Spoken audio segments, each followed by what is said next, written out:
Good afternoon dito sa Barangay Evening sa Pilipinas. Ayan guys, yan ang hamon. Yan siya ang bangka nga sinakyan ko guys papuntang Pilipinas. Tumawa si Ate Aida. At siya doon guys, ibang tulay. Ayan guys, so sasakyan namin. Hindi ko na dala yung bag ko, kaya hindi ako natuloy. Ayan ang ibang bangka guys na doon. Ayan ang ibang bangka.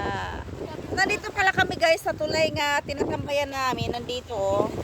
Nandito na lang kami sa baba kumain kasi walang maplastaran, so mahangin-hangin din. So dito lang kami sa baba sa may hagdanan.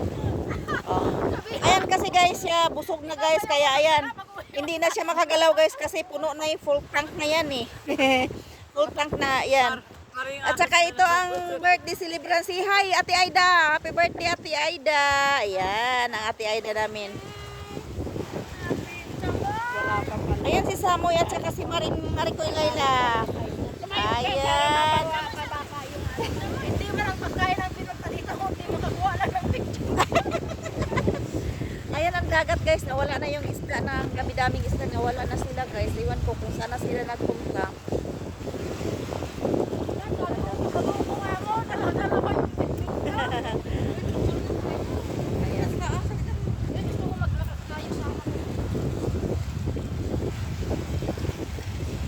Saglit lang kami dito guys, hindi maganda maligo kasi anong dagat o madumi, hindi siya malinaw at saka maalon. Maganda talaga pag ano malinaw, pag umaga malinaw.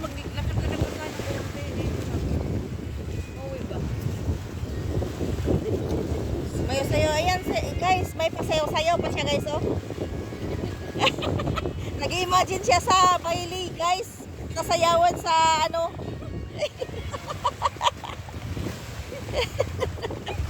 Ayan guys, thank you so much for watching.